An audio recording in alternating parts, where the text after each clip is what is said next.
starting with a bodyweight squat, think about having strong tension into the floor. So push the floor away from you. And think about standing on a big piece of paper and you're trying to rip that piece of paper apart. Tripod your feet, 3 points of contact.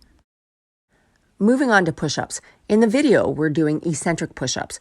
So we're only working on the lowering phase. So about 5 seconds down, and then we just curl our way back up. And then repeat for about 3 to 5 reps. This next pattern for the quad is great to improve strength. Plus, it's also a great active mobility pattern. Keep your body rigid, move from the knee as you lower behind you. Hold at the end position for about 3 to 5 seconds if possible. And do your best to root the big toes into the floor.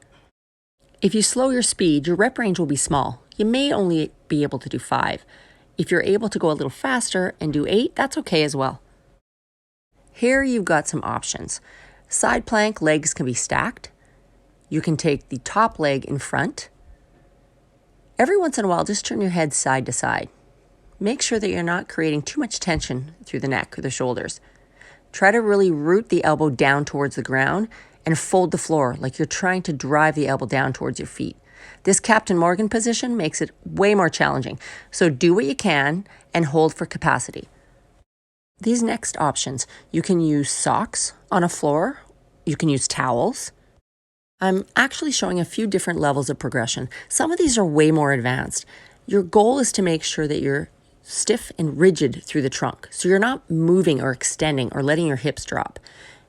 If you have pain in the low back, you know you've lost technique. Remember, if some things are hard, it doesn't mean it's good. You need to be able to do the exercise perfectly. Just holding a regular front plank is a great option to start with. Whichever you choose that you're able to do correctly, just think about having a good breathing pattern. If you have to hold your breath and you're really straining through the pattern, it's probably too advanced. Back to lower body, lateral lunge. So you have a couple options here. You can stay on one side, do a set of 8 to 10 to 15, or you can alternate side to side. Another thing is you can change a little bit of that mobility at the hip. As you lunge down, you can rotate so the toes are up towards the ceiling. Or you can work on maintaining the foot flat on the floor. Do the best range that you can. And always think about keeping the foot rooted into the floor. So you have contact on the foot, kind of like a tripod. Feel free to take the crawls out if you have any wrist issues.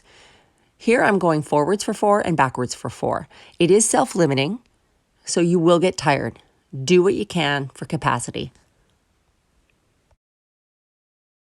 And then we finish off with another lower body. So this is a lunge pattern. So we can go forward lunge. We can also work backwards lunging. Your rep range can be anywhere from 8 to 10 to 15 per leg. And then the most advanced here would be a seesaw lunge.